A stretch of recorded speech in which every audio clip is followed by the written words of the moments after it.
Hi guys, my name is Miss Isabella and today we are going to be talking about the Silky Bluestem.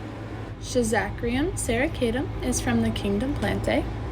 This is a type of grass. It looks extremely wispy and some even have flowers at their ends. This type of plant is extremely rare and endangered.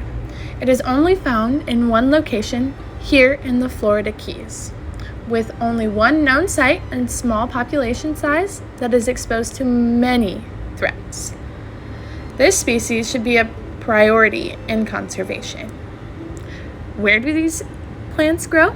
They grow in rocky pine woods, on soil openings, at rocky woodlands, along roadsides, and even in openings in hammocks or on coastal berms.